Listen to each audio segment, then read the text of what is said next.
Yes, this was Gary Permich's business card back in the day. This is the exact image on his business card.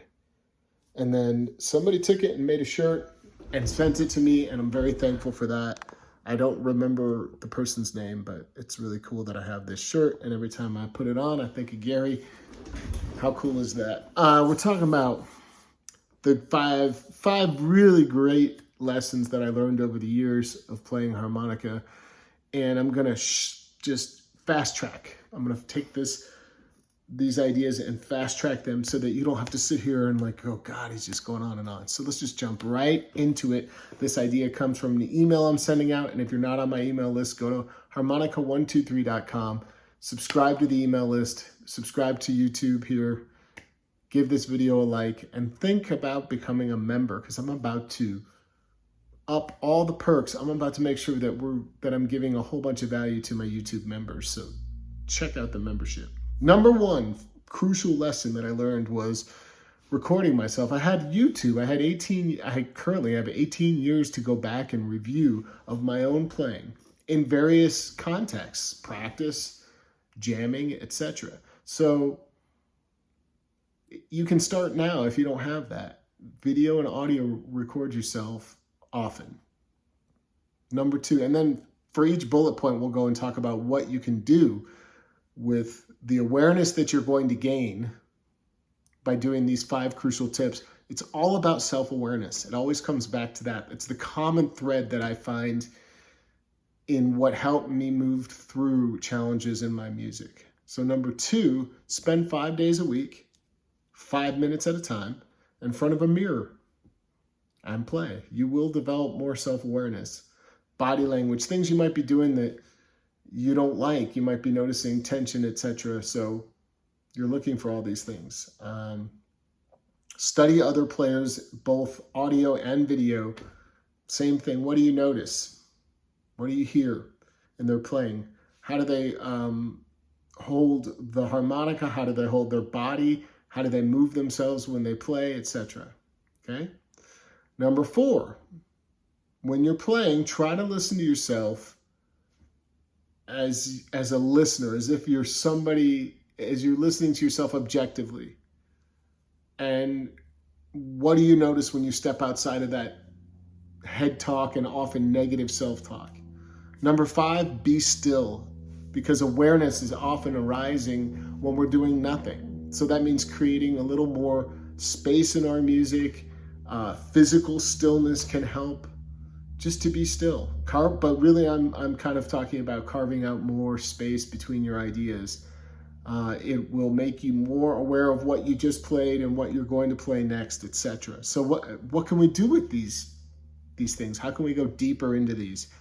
I think a lot of it will come naturally, and you won't have to think, what do I need to do? You'll start to become more self-aware, and you'll find benefits by doing these things. But number 1, go back and review if you didn't occur to you, all the video and audio that you capture of yourself. Review it. Take notes on what you like, what you don't like. Start to create goals and then tasks around those things. It'll help you build self-confidence. I know that for me, it helped to be able to say, hey, I really liked what I did there. So don't just nitpick it. Look for things that you like. Number 2, once you've done the mirror thing and worked in front of the mirror, journal what you noticed, just like the recordings, and revisit the observations. The best time to do it is just before you sit down to practice each time. That way it's in your head to relax, for example, the shoulders, or not be too tense in the jaw, or whatever it might be. Number 3, if you're taking notes and studying audio and video of your favorite harmonica players, use the notes to implement 1 or 2 new things that you noticed in your own playing. Okay? That means, that's kind of a weird way to say it now that I'm looking at what I wrote, but implement new things that you notice of their playing, that's what I mean to say, into your own playing, and bring it in.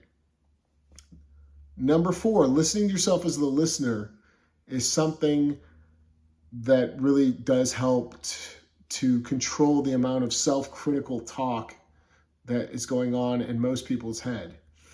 Um, we're trying to turn off that dialogue so we can just be free and emotional and just emote sound and shape it. That's what I'm doing.